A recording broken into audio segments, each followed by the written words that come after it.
आपल्या सर्वांचं या ठिकाणी मनापासून स्वागत करतो। आजच्या या बैठकीमध्ये ज्यांनी आपल्याला या प्रेसला संबोधित करणार आहे ते आपल्या जिल्ह्याचे पालकमंत्री सन्माननीय शोभाराव पाटील तसंच आमचे अध्यक्ष शहर सन्माननीय अतुल पाटीलजी, पक्षाचे सर्व सन्माननीय पदाधिकारी उपस्थित आहेत। आजची ही पत्रकार परिषद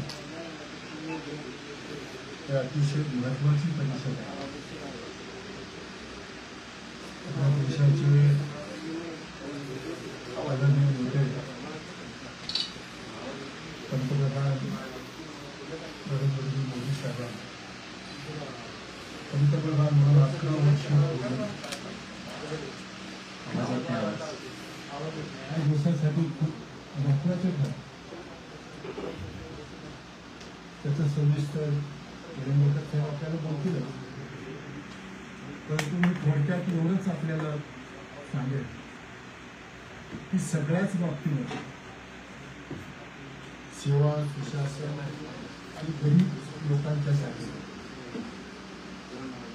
एक अतिशय चांगला धोरणात्मक निर्णय आहे। या देशाला विकसित करण्याच्या बाबतीमध्ये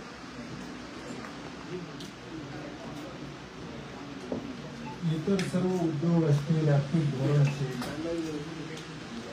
संरक्षणाच्या बाबतीमध्ये असेल, या सगळ्या गोष्टी या 11 वर्षामध्ये आपण अतिशय यशस्वीरित्या आपले पंतप्रधानांनी या देशाला पुढे घेऊन जाण्याचा प्रयत्न त्या ठिकाणी केलेला आहे। ही आपल्या सर्वांच्यासाठी अभिमानाची गोष्ट आहे, देशासाठी अभिमानाची आहे, सर्वसामान्य माणसासाठी अभिमानाची आहे।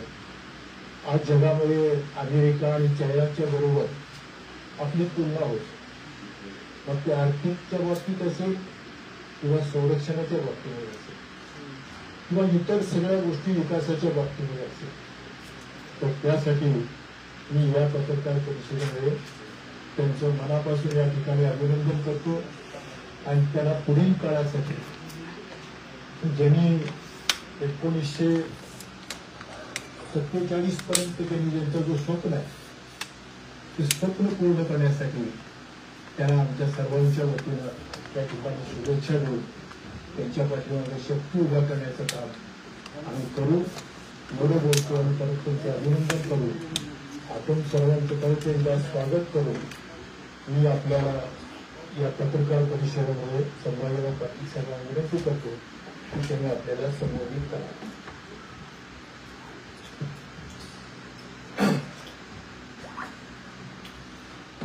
भारतीय जनता पार्टीच्या सरकारचे 11 वर्ष पूर्ण झालेले। देशाचं नेतृत्व माननीय नरेंद्र मोदी साहेबांनी या 11 वर्षामध्ये सरकारचं नेतृत्व केलेलं आहे। याच अनुषंगाने आजची पत्रकार परिषद आपण आयोजित केली आहे। पत्रकार परिषदेसाठी उपस्थित आहेत भारतीय जनता पार्टीचे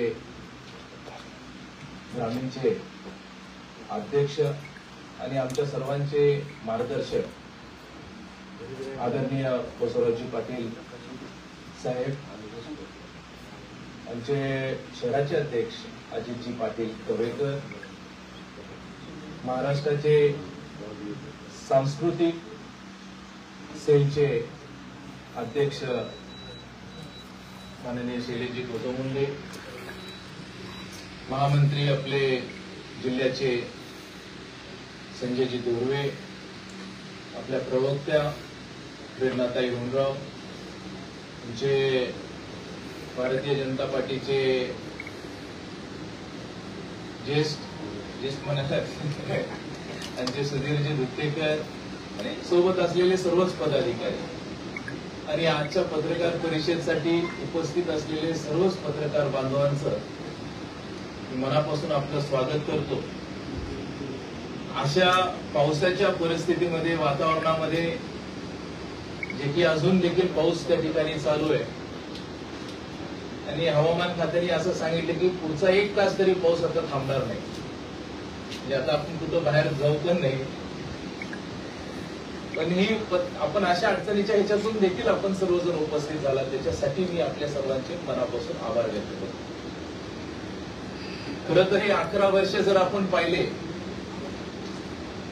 हे 11 वर्ष म्हणजे आपल्या देशाला आत्मनिर्भर भारत करणारे 11 वर्ष. हे 11 वर्ष म्हणजे आपल्या देशाला विकसित भारत करणारे 11 वर्ष होते. आणि सर्वात महत्वाचं म्हणजे हे 11 वर्ष आपल्या भारत देशाला सुरक्षित देश निर्माण करणारे हे 11 वर्ष होते. आता आत्मनिर्भर विकसित जर आपण ह्या गोष्टींकडे जर आपण बारकाईने जर लक्ष घातलं, या 11 वर्षाच्या कालावधीमध्ये विकासाच्या प्रत्येक भूमिकेमध्ये तंत्रज्ञानाचा वापर कसा करायला पाहिजे हे 11 वर्षामध्ये प्रत्येकाला त्या ठिकाणी आपल्याला त्याची माहिती मिळाली. आपण आत्मनिर्भर होत असताना मेक इन इंडिया सारखं, म्हणजे पूर्वीच्या काळामध्ये आपण निर्यात इम्पोर्ट हे सर्वात अधिक आपल्या देशामध्ये होत होतं, पण माननीय मोदी साहेबांच्या नेतृत्वामध्ये देशाला आत्मनिर्भर करण्याचं काम त्या ठिकाणी झालं आणि मेक इन इंडियाच्या माध्यमातून त्या ठिकाणी अनेक उद्योगांना, व्यवसायांना त्या ठिकाणी चालना देण्यात आली. त्याच्याबद्दलची मी खरं तर एका पत्रकार परिषदेमध्ये सगळेच मुद्दे मी आपल्याला सांगणं हे शक्य देखील होणार नाही, परंतु 11 वर्षाचा जो विकासाचा कालावधी हा फार मोठा आहे. प्रत्येक मुद्द्याला जर आपण विकसित जर म्हटलं, विकास हा सामाजिक दृष्ट्या देखील विकास होणं गरजेचं हे मोदी सरकारने सिद्ध करून दाखवलं. त्यात येतो रोटी, कपडा आणि मकान. ते आपण पूर्वी पिक्चर मधलाच डायलॉग होता. पूर्वीच्या सरकारच्या काळामध्ये हे पिक्चर मर्यादित असणारा जो डायलॉग होता हा देशामध्ये उतरवण्याचं काम जर कोणी केलं असेल तर माननीय नरेंद्र मोदी साहेबांनी केलं. जवळपास 4 कोटी या देशातील असे कुटुंब होते त्यांना स्वतःच्या अधिकाराचं, हक्काचं घर नव्हतं, तर माननीय मोदी साहेबांनी 4 कोटी कुटुंबांना स्वतःच्या अधिकाराचं आणि हक्काचं घर दिलं. असे 12 कोटी कुटुंब होते की ज्यांना शौचालय नव्हतं. आता आत्मसन्मान पण हा तेवढाच महत्वाचा आहे. आपल्या माय माऊलींचा सन्मान, त्यांचा आत्मसन्मान हा जपला जायला पाहिजे. 12 कोटी असे घर होते की ज्या घरांना, त्या घरातल्या माय माऊलींना घरामध्ये शौचालय नसल्यामुळे त्यांना बाहेर जावं लागत होतं, रस्त्यावर जावं लागत होतं. 11 वर्षामध्ये 12 कोटी कुटुंबांना शौचालय देण्याचं काम हे आपल्या सरकारने केलं. आणि आपण जर रोटी झालं, धान्यांच्या बाबतीत म्हटलं तर शेतकऱ्यांच्यासाठी विविध योजना, तंत्रज्ञानाचा वापर शेतीमध्ये कसा करता येईल, किसान सन्मान योजनेच्या माध्यमातून शेतकऱ्यांच्या खात्यावर थेट पैसे कसे आपल्याला देता येईल ही योजना. त्याच सोबत आपल्याला शेतकऱ्यांचं उत्पन्न कसं वाढवता येईल ह्याच्याकडे सरकारचं त्याच्यामध्ये असणारं लक्ष.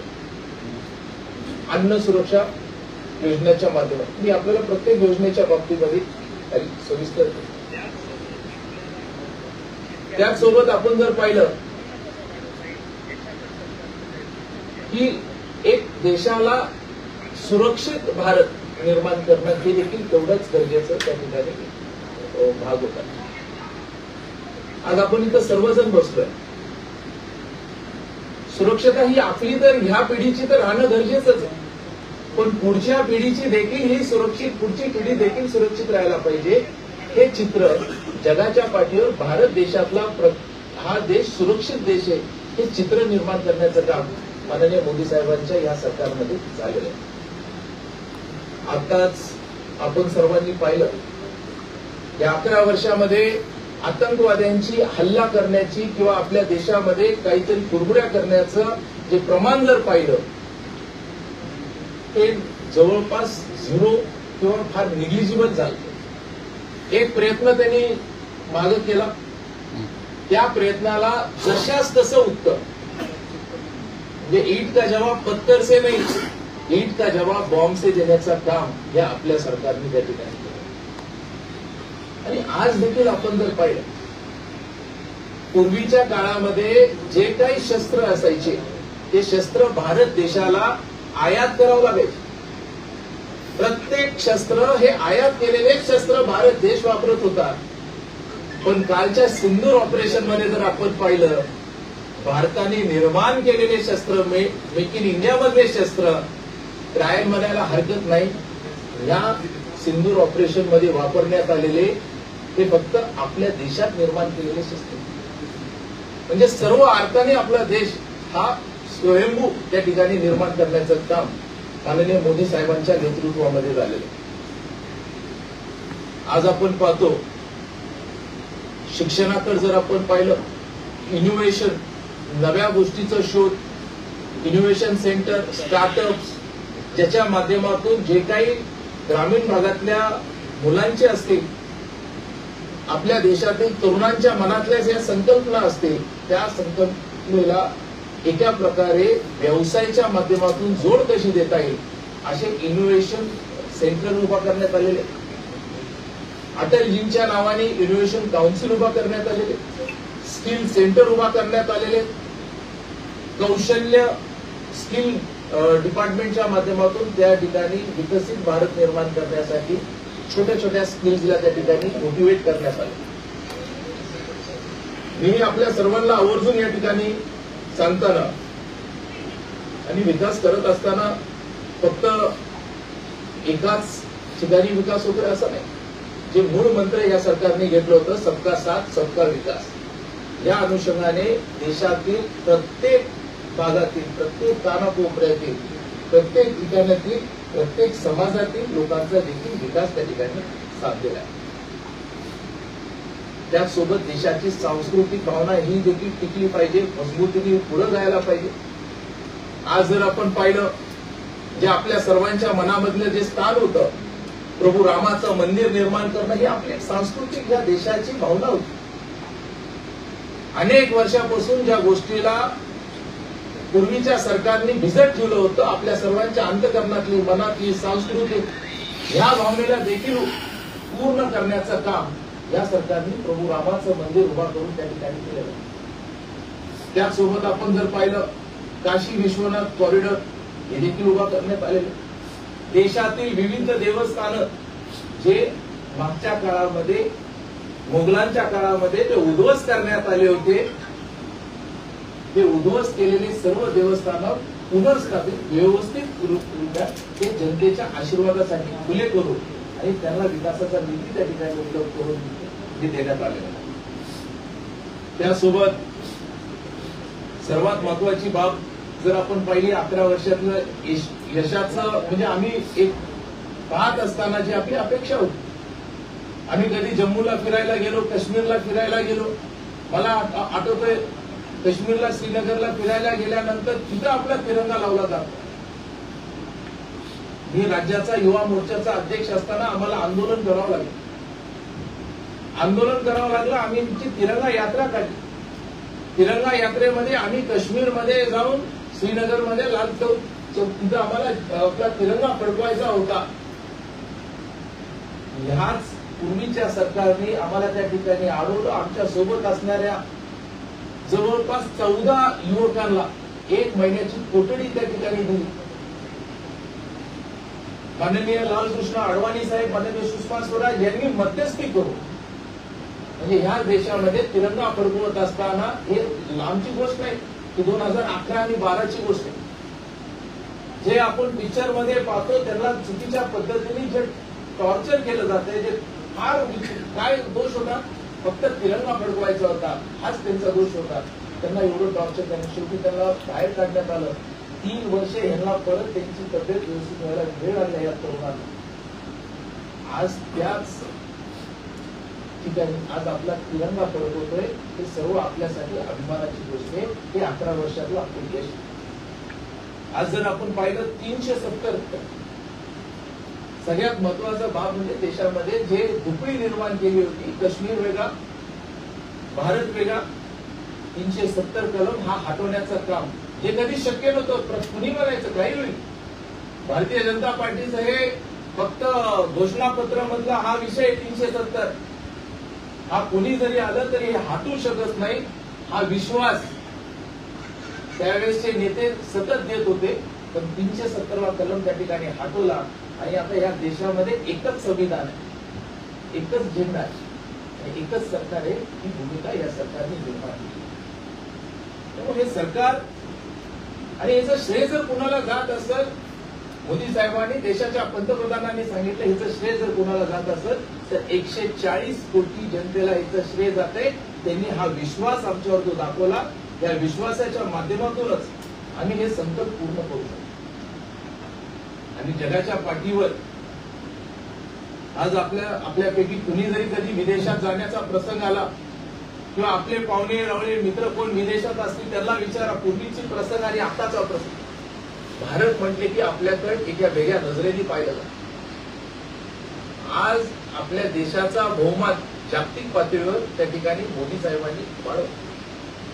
बोलत असताना, विरोधकांना टीका करत असताना सांगतात मोदी साहेब या देशात गेले, ज्या देशात गेले त्या देशामधल्या भारतीयांचा सन्मान त्यांनी तिथे वाढवला.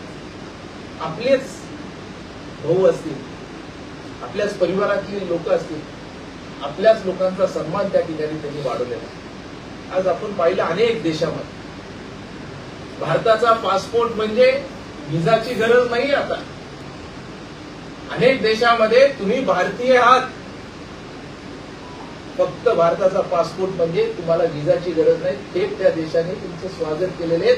अशा प्रकारचं वातावरण जागतिक पातळीवर भारताचं निर्माण केलेलं आहे माननीय मोदी साहेब. अर्थव्यवस्थेमध्ये क्रमांक 4 ला आहे आपण. बरेच जण म्हणतील क्रमांक 1, 2, 3. माझी विनंती तसं पाहायला गेलं तर क्रमांक 1 लाच राहायला पाहिजे. पण आपण जर पाहिलं की ह्या देशाच्या ज्या क्रमांक 1, 2, 3 वर त्यांची जी लोकसंख्या आहे त्याच्या तुलनेत जर पाहिलं, आपल्या फार मोठ्या लोकसंख्येला सोबत एकत्रित घेऊन चलत अर्थव्यवस्था आपल्याला सांभाळत पुढे घेऊन जाण्याचं काम हे आपल्या सरकारमध्ये त्या ठिकाणी होत आहे. मी बोलत असताना देश पातळीवरचे झालेले विकास हे देखील आपल्याला माहिती आहे, माझ्यापेक्षा अधिक आपल्याला देखील माहिती. पण आम्ही या 11 वर्षाच्या अभियानाच्या माध्यमातून हे जनतेपर्यंत घेऊन जाण्यासाठी आज आपण एकत्रित आलो. आपण एक माध्यम आहे, हे फक्त मोदी साहेब किंवा देशाचे पंतप्रधान म्हणून आपण बघू नये, देशाचा वैभव म्हणून आपण पाहू.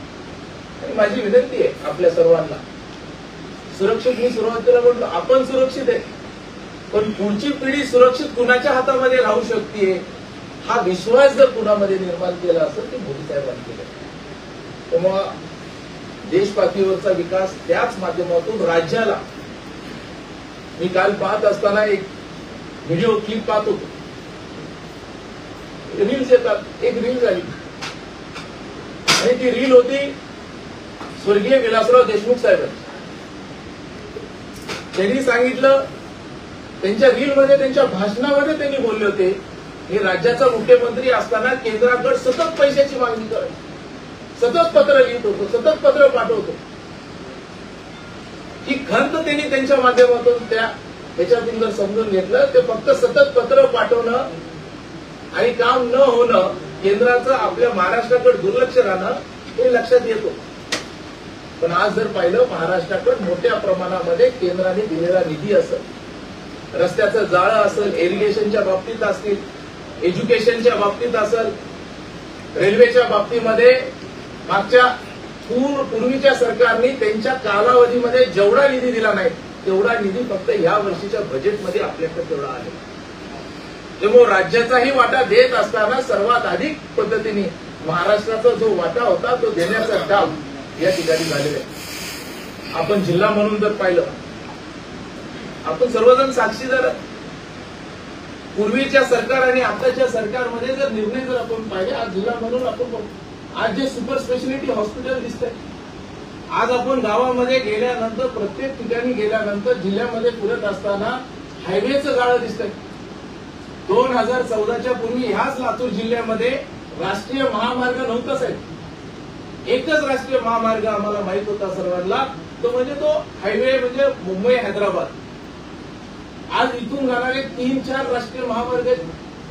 आज आपण नांदेडला जात असेल, नागपूरला जात असेल, इथून आपण निलंगा हैदराबादला जात असेल, या सर्व रस्त्यांना राष्ट्रीय मार्ग, इथून आपण अंबेजोगाईला जात असेल, इथून आपण सोलापूरला जात असेल, या सर्व रस्त्यांचं दळणवळण जर आपण पाहिलं, जवळपास 14,000 कोटीची रस्त्यांसाठीचा विकास निधी माननीय नितीन गडकरी साहेब यांनी आवर्जून या जिल्ह्यातील आणि देशाचे पंतप्रधान माननीय नरेंद्र मोदी साहेबांच्या नेतृत्वात हा निधी आपल्या जिल्ह्यात आलेला आहे. त्याचसोबत ब्रिजेस असतील, पुलं असतील, अडचणीच्या काळामध्ये जे काही आपल्याला टंचाई होती, टंचाईच्या काळामध्ये लातूर जिल्ह्याला दिलेला निधी सरकारने हा देखील आपण सर्वांनी पाहिले. त्यामुळे आपल्या सर्वांना एक पूर्वीचा भारत आणि आजचा भारत याच्यात चित्र आपल्या सर्वांना वेगळं दिसतंय. पूर्वीचं लातूर आणि आजचं लातूर देखील चित्र आपल्याला सर्वांना वेगळं दिसतंय. संकटातूनच माणसाची ओळख होती. कोविड सारखं संकट देशावर आलं.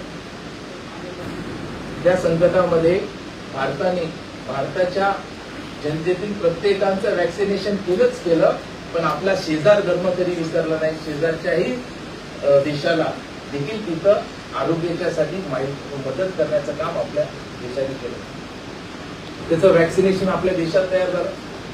फार्मा इंडस्ट्री आज जागतिक पातळीवर आपला देश पहिल्या 2-3 मध्ये आपला फार्मा इंडस्ट्रीमध्ये त्या ठिकाणी जातो. असं या सर्व विकासाच्या गोष्टी मागच्या 11 वर्षातल्या विविध माध्यमातून थोडक्यामध्ये आपल्या समोर ठेवण्याचा प्रयत्न केलेला आहे.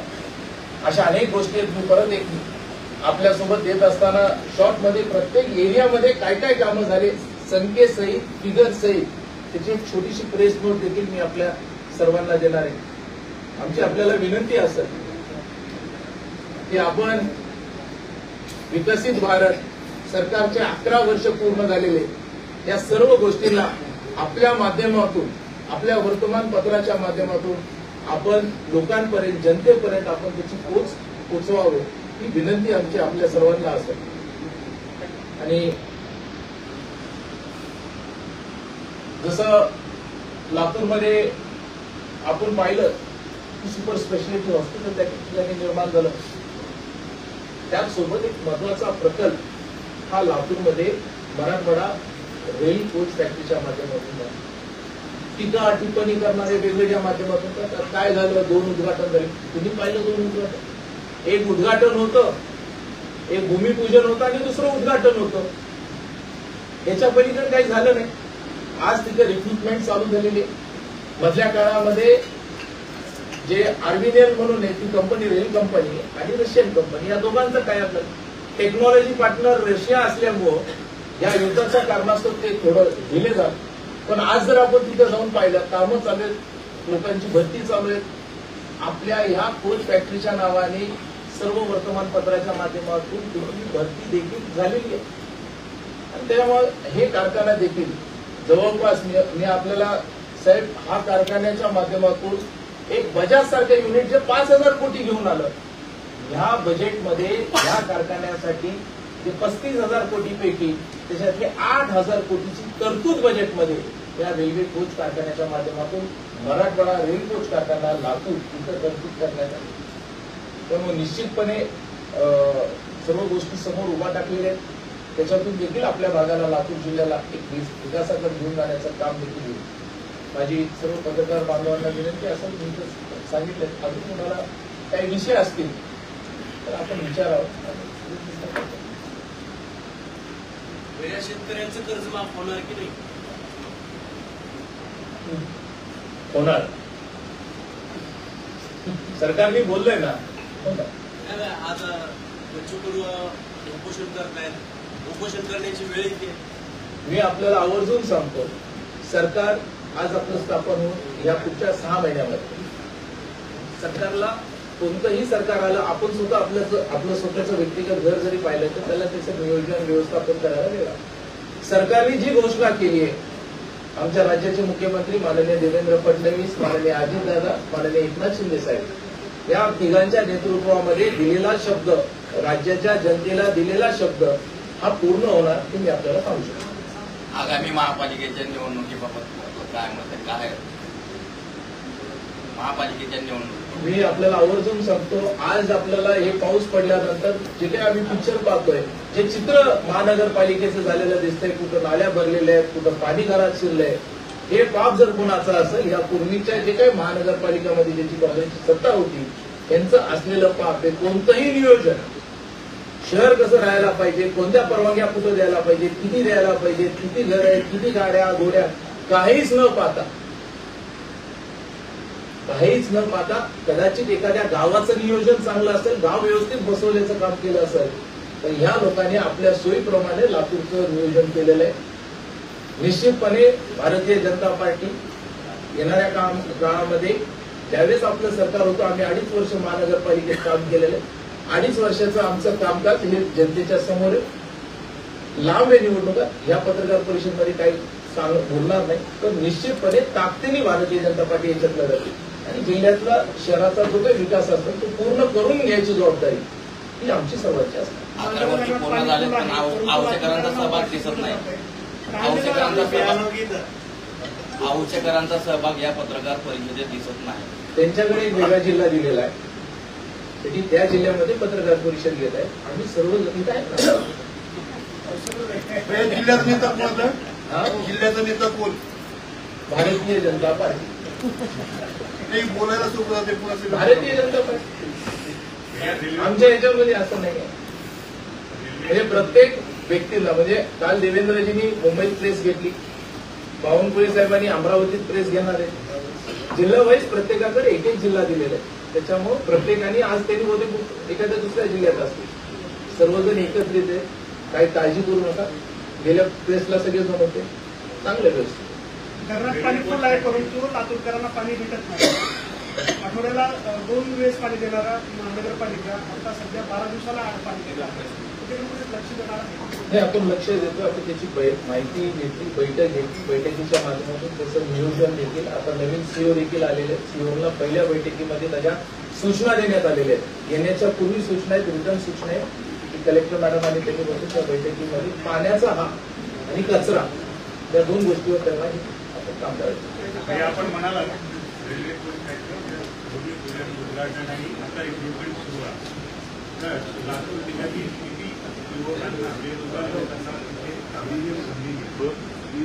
आज थेट जिल्हा कारखान्यामध्ये आपल्याला रोजगार लागणार आहे ते 1800 ते 3500 फर्स्ट फेज मध्ये. आणि तसं पाहायला गेलं तर ही संख्या जर आपण पाहिली तर 3 वर्ष, 5 वर्ष आणि 8 वर्ष हे जवळपास 20,000 ते 40,000 पर्यंत थेट आणि प्रत्यक्ष आणि अप्रत्यक्ष इथपर्यंत.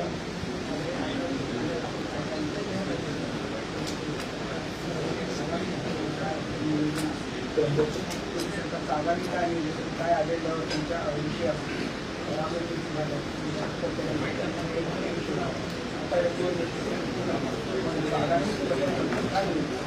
येणाऱ्या काळामध्ये आत्मनिर्भर भारत हेच आमचं जे संकल्प आम्ही आपल्याला आमच्या माध्यमातून दिलेला आहे तो संकल्प पूर्ण करून देणे. आमचा एजेंडा जो आम्ही निवडणुकीच्या पूर्वी दिलेला एजेंडा आहे, हा एजेंडा पूर्ण करून देणार हे आमच्या सरकारचं धोरण आहे. महागाई कमी काही झाली नाही.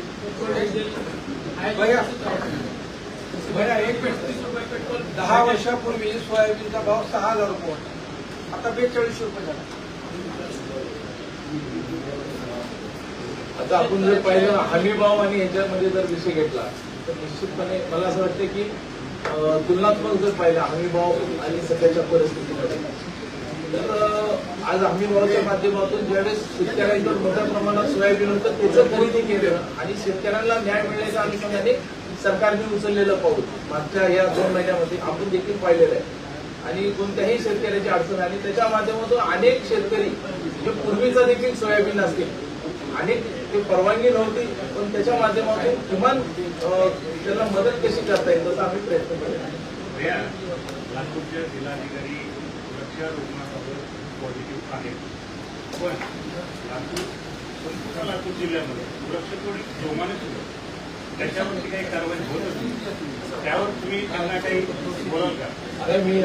याच प्रश्नावर उद्देशून माणगावमध्ये 3 पिढ्याचे 3 झाडं तोडण्यात आले, त्याच्यावर चौकशी बसवण्यात आली, त्याच्या काहीच कारवाई नाही. आणखीन कमी आणि त्याला परमिशन सध्या कुठले ते सांगायला सध्या ग्रामपंचायत हल्ले व्यक्तिगत वृक्षतोडीला माझा स्वतः विरोध आहे, आमच्या सर्वांचा विरोध आहे. कुठं जर होत असेल तर त्या ठिकाणी आपण कृपया करून आमच्या लक्षात आणून देणे. या विषयामध्ये संवेदनशीलतेने हा प्रश्न आम्ही हाताळण्याचा प्रामाणिकपणे प्रयत्न करू. असं होऊ देणार नाही असा आपला प्रयत्न असेल. आपल्याला लक्षात आलं ती माहिती आमच्याकडे द्या आणि मी पत्रकार परिषद झाल्यानंतर मी लेखी पत्र माननीय जिल्हाधिकारी महोदयांना त्या ठिकाणी देईन. असं कुठेही जिल्ह्यामध्ये वृक्षतोडी असतील किंवा ह्याच्यात होत असेल तर त्याच्यावर कडक कारवाई त्या ठिकाणी करण्यात येईल.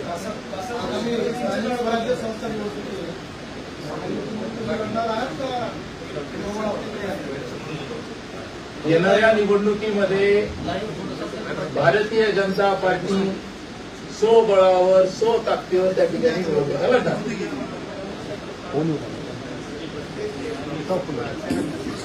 आम्ही जिल्हा म्हणून जनतेची भावना म्हणून आम्ही त्यांच्यापर्यंत पोहोचवणार की इथल्या लातूरमधल्या भारतीय जनता पार्टीच्या कार्यकर्त्यांची भावना आहे की आपण त्या ठिकाणी लढावं. सर्व स्थानिक अजित भाई काल सीएम साहेबांना भेटलात विभागीय क्रीडा संकुलाबद्दल काय चर्चा झाली? जानेवारी महिन्यामध्ये जे पालकमंत्री मोदयांनी बैठक घेतली होती आणि त्यांनी अशा सूचना दिल्या होत्या की पहिल्या टप्प्यातले 21 कोटीचं काम जे आहे त्याचं टेंडर आपण काढून कामाला सुरुवात करायची. त्याला थोडासा डिले होता. त्या संदर्भात आदरणीय छत्रपती शिवराजे भोसले साहेबांसोबत सुद्धा चर्चा झालेली आणि तो विषय आदरणीय मुख्यमंत्री मोदयांच्यापर्यंत सुद्धा पोहोचवला. या अनुषंगाने त्या संदर्भात चर्चा. एक शेवटचा विषय सांगतो आपल्याला. आपल्या लातूर जिल्ह्यामध्ये लोकनेते स्वर्गीय गोपीनाथरावजी मुंडे साहेबांचा पुतळा जिल्हा परिषदेच्या प्रांगणात आहे. त्या ठिकाणी राज्याचे मुख्यमंत्री माननीय देवेंद्र फडणवीस साहेबांच्या शुभ हस्ते त्याचं उद्घाटन होणार आहे आणि त्याच याच्यामध्ये आपले माननीय महाराष्ट्राचे मुख्यमंत्री शिवाजीराव पाटील निलंगेकर साहेबांचा देखील पुतळा त्या ठिकाणी प्रस्तावित आहे. त्याचं देखील भूमिपूजन माननीय देवेंद्र फडणवीस साहेबांच्या शुभ हस्ते त्या ठिकाणी लोक ज्यावेळी त्यांचा लातूर जिल्ह्याचा दौरा असेल तो दौरा ह्या कामापासून आम्ही त्या ठिकाणी सुरुवात करतो. आपण सर्वजण आलं मला वाटतं की आभार माननीय अजित पवार. हे जिल्हाध्यक्ष निवड झाल्यावर ही दुसरी बैठक आहे. मोठ्या प्रमाणात होल्डिंग लागले, कमानी झाल्या आणि पत्रकाराला मात्र 11 वर्ष केंद्राला पूर्ण झाले. 6 बिस्किटावरच भागूला पत्रकाराचा प्रश्नाचा विचार करणार का? तुझं 6 बिस्किट घ्या.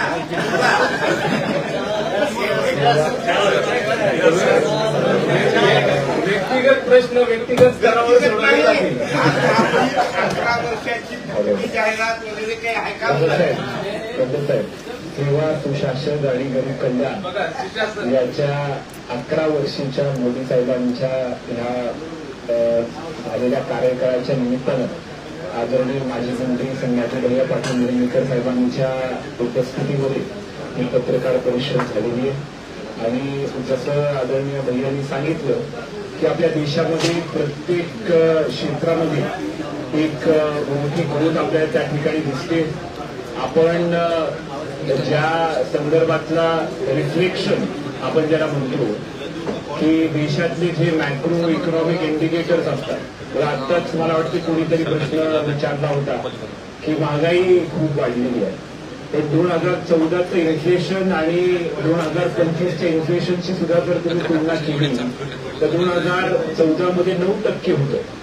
आज ते आदरणीय मोदी साहेबांच्या नेतृत्वामध्ये 4% आलेलं आहे. तुम्ही म्हणजे जीडीपी ग्रोथ असेल, दरडोई उत्पन्न असेल, इन्व्हेस्टमेंट असेल, एफडीआय असेल, या प्रत्येक क्षेत्रामध्ये एक उत्तम कामगिरी भारतीय जनता पक्षाच्या नेतृत्वामध्ये झालेली आहे. जसं आदरणीय संभाजी भैया पाटील निलंगेकर साहेबांनी सांगितलं की इन्फ्रास्ट्रक्चर असेल, हेल्थकेअर असेल, एज्युकेशन असेल, इन्व्हेस्टमेंट्स असतील, ऍग्रिकल्चर असेल, या सगळ्या गोष्टींचा परिणाम आपल्याला इकॉनॉमीमध्ये दिसत असतो आणि त्याचा परिणाम आपल्याला लातूर जिल्ह्यामध्ये सुद्धा दिसतो. आणि म्हणून त्या संदर्भात एक मोठी कामगिरी क्रमांक 10 वरून ते 4थ्या क्रमांकापर्यंत जे भारत आलेलं आहे या सगळ्या गोष्टीचं एकत्रीकरण झालेला हा परिणाम आहे.